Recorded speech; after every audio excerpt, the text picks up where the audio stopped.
Pourquoi certaines musiques nous restent dans la tête? Pourquoi les musiques nous motivent à faire du sport? Pourquoi certaines musiques nous donnent la chair de poule? Je vais tout vous expliquer.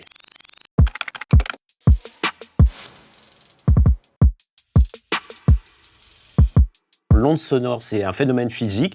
Il va stimuler les récepteurs tactiles de la peau, mais aussi potentiellement les viscères si le son est fort. Et ça peut produire déjà un effet de frisson musical. Il peut être aussi parfaitement mémoriel et pas juste sensoriel. Quand on demande aux gens pourquoi cette musique vous donne la chair de poule, ils nous disent « Ah bah oui, mais ça, je la connais bien ». Ils anticipent qu'il va y avoir le solo de guitare, les violons qui montent, etc. À partir de nos régions auditives, ça part dans les régions de la mémoire, notamment les régions hippocampiques, qui vont essayer de voir si cette information fait partie déjà du système et elle va faire un calcul de prédiction. Si ce phénomène se produit, eh bien ça libère de la dopamine, ça libère un certain nombre de substances dans le circuit de la récompense, des substances qui nous donnent du plaisir.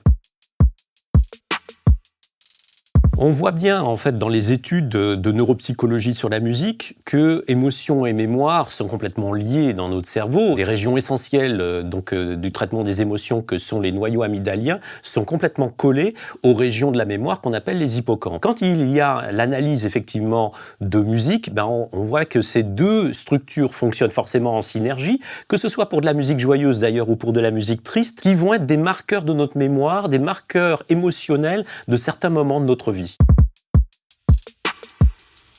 On pense que c'est lié à des propriétés de la musique, sur les aspects répétitifs de la musique. Ça fait fonctionner des circuits cérébraux, notamment l'aire de Broca dans notre cerveau. C'est une région qui est très importante dans la répétition en mémoire immédiate des informations. Quand vous devez retenir par exemple un numéro de téléphone, vous utilisez votre aire de Broca, vous faites ce qu'on appelle de la répétition subvocale. Et vous allez en fin de compte avoir votre petit langage intérieur qui va vous permettre de maintenir cette information. Les petites chansons, elles utilisent les mêmes circuits.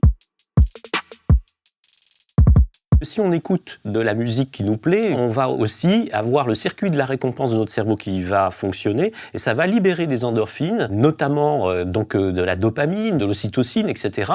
En fait, des substances qui vont nous donner un sentiment de bien-être et qui va se surajouter au fait qu'on va détourner notre attention de la douleur, de l'effort. La musique, elle est boostante et elle crée aussi la libération d'adrénaline qui augmente l'accélération cardiaque et qui augmente aussi votre résistance.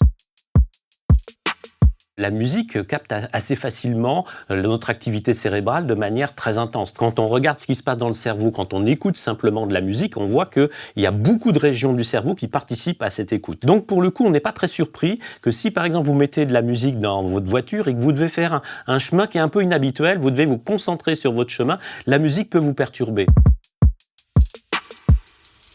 À partir de 6 mois de gestation, le fœtus réagit à la musique. Il y a des expériences qui montrent que même on peut arriver à enregistrer des potentiels évoqués, c'est-à-dire l'activité des neurones qui déchargent à l'écoute, en fin de compte, de certaines simulations auditives. On sait qu'il y a un effet mémoire, c'est-à-dire que le bébé, une fois qu'il est donc né, il peut aussi avoir un effet mémoire et reconnaître des mélodies qui lui ont été proposées à l'écoute avant, en fin de compte, sa naissance. Et c'est très important parce que grâce à la musique chantée par les parents, faites écouter aux bébés prématurés, eh bien, on arrivait à contrecarrer les effets négatifs potentiels de cette grande prématurité par le fait de stimuler le cerveau et de l'aider à maturer, à récupérer en fin de compte son retard de maturation. Ce que l'on remarque, si on compare le cerveau de musiciens et le cerveau de non-musiciens, le cerveau des musiciens, il va être particulièrement modifié au niveau des régions auditives, des régions motrices, mais aussi des régions de la mémoire. Nous, on a montré dans notre laboratoire que l'hippocampe, les régions de la mémoire, étaient plus denses en nombre de neurones. Donc, en fait, la musique, c'est une activité qui stimule notre cerveau et c'est pas juste une vue de l'esprit parce qu'on a des index objectifs pour dire qu'il y a des modifications de cette structure cérébrale.